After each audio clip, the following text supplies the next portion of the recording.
Have you ever wondered what betrayal truly tastes like? Is it the sharp, metallic tang of an enemy bayonet, or something far subtler, a slow-acting poison that begins not in your mouth but deep within your convictions? And what happens when the duty you swore your life to, the solemn oath of your profession, suddenly stands in direct, screaming opposition to the loyalty you swore to your nation, your fatherland? These are the questions that haunt the corners of my evenings, the ones that refuse the sedative of time. I was Renate Müller, a Krankenschwester of the Reich. That title, it meant everything. Before the war consumed us all, I lived in a world of beautiful, simple clarity. My life was defined by order. As a nurse, I dealt in the visible, the measurable. I believed in the klein, necessary division. The infected from the sterile, the broken bone from the sound, the living from the dead.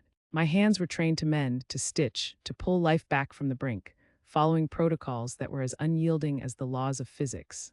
We had a klein, clear mission: preserve German life, restore the strength of the nation. The enemy, they were an abstraction, a malignant disease we were fighting to excise. They were the Untermenschen, the manipulators, the barbarians at the gates. Propaganda was not a lie. It was a necessary shield that kept the lines of duty pure and straight. It kept the blood separate. The Eastern Front was where I earned my scars, both visible and invisible. We worked in field hospitals that were little more than blood-soaked tents, the cold so deep it cracked the marrow in the bones of the men we tried to save. I saw what happens when the world loses its structure.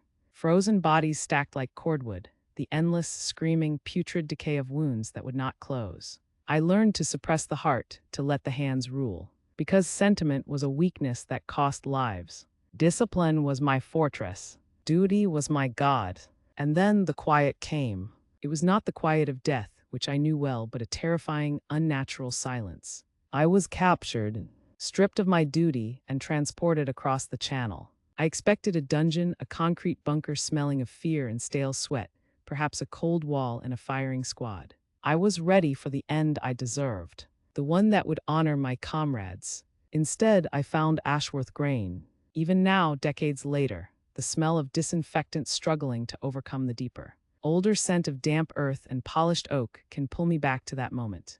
It is a specific, potent cocktail, the scent of alien luxury and surgical cleanliness. It is not a memory I revisit, it is a room I am forced to step into, where the grandfather clock in the hall ticks with an unbearable, rhythmic patience, mocking the frantic, chaotic beat of my own captured heart. The air hung heavy with the persistent drizzle outside, a sound I had forgotten existed, having only known the roar of artillery or the shriek of the V-rockets. I remember the floral wallpaper, muted and strangely peaceful. It was the color of a betrayal I had not yet committed. This oppressive quiet, this soft, cushioned world. It pricked my skin more fiercely than any bayonet.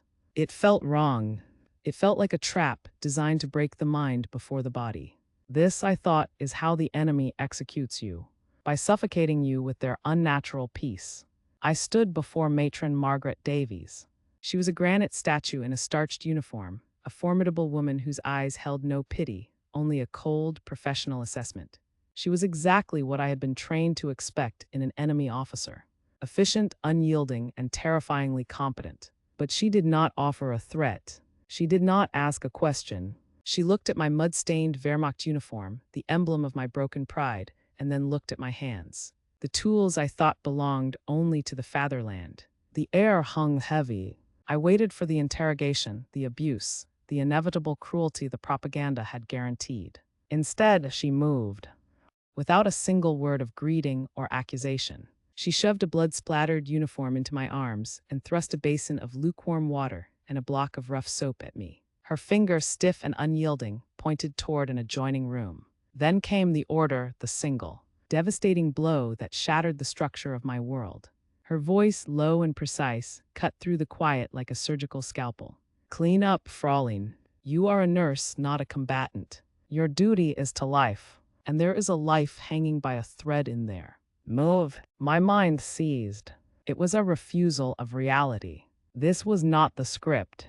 Enemies did not command enemies to save their own. The man in that room was a British airman, a terror fleeger. He was one of the men who rained fire upon our cities, who tore German families apart in the night. He was the abstraction I hated, the enemy I had worked tirelessly to defeat. To save him, to place my sacred, skilled hands on his body, was not merely an act of compliance.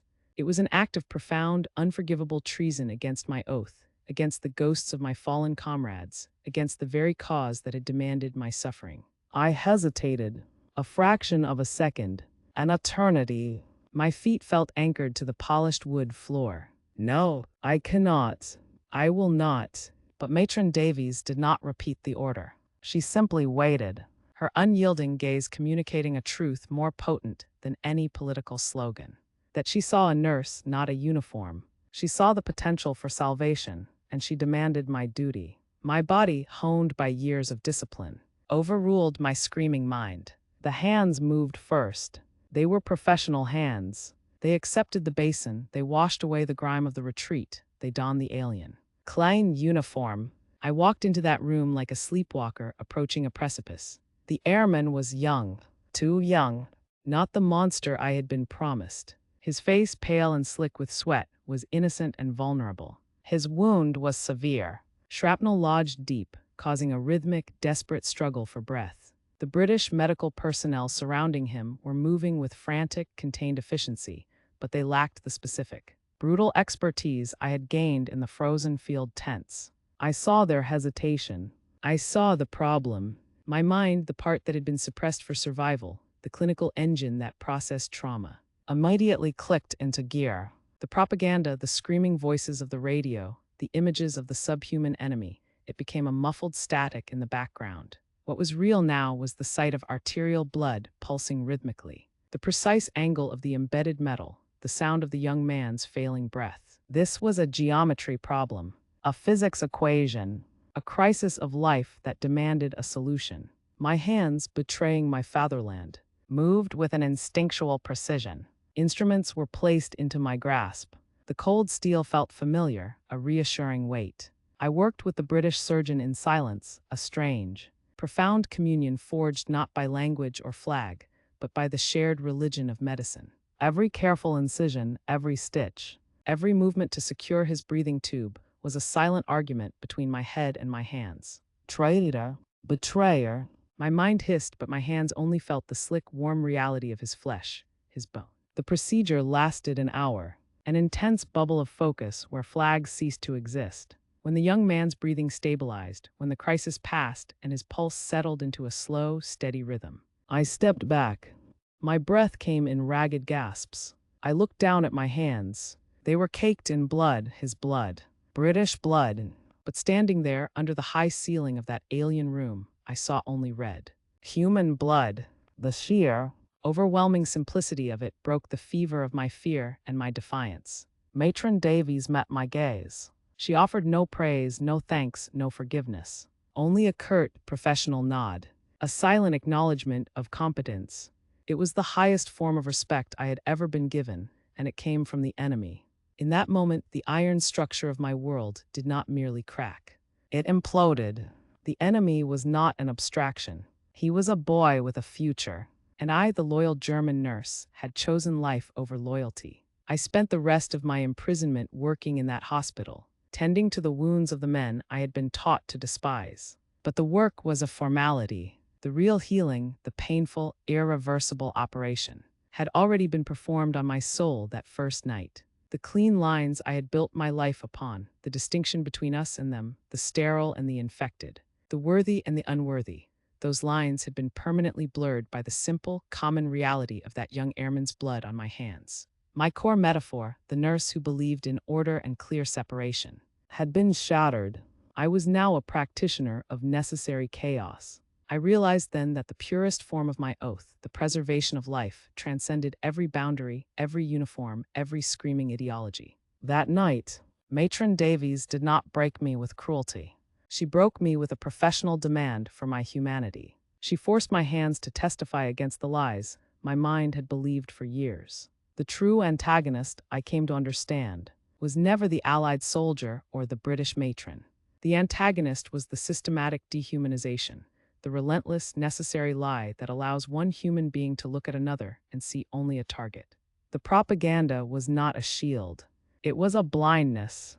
It kept us from seeing the vulnerability, the simple, shared fear in the eyes of the man across the trench. When I look at my hands now, these old, gnarled hands that have seen 80 years of life, they do not remember the precise geometry of a shrapnel wound or the chill of a frozen tent. They remember the impossible warmth of that young British airman's blood and the terrifying, beautiful realization it carried. That hatred is a learned disease, but duty to life is an instinct.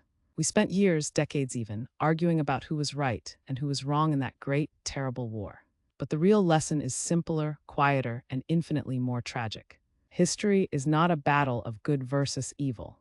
It is a profound tragedy of good people on all sides, people driven by duty, loyalty, and often love for their own, who forget the most fundamental truth: that the person opposite you is just as human, just as fragile, just as loved as you are. I learned that night that while you can be defeated in battle, you are only truly broken when you lose sight of your common humanity. I was captured, yes, but I was also freed from the prison of my own convictions. I spent the rest of my life tending to wounds, but I never again saw a clear line between the wounds of the victor and the wounds of the vanquished. They are all just holes where life is leaking out. So listen to the quiet. My friend, listen to the silence between the explosions. That is where the truth resides. That is where the lines blur. If you ever find yourself holding a scalpel, remember that it cuts only flesh, not ideology. And when your duty calls, ensure it is the duty to life that answers, not the duty to the flag. That is the only victory that lasts.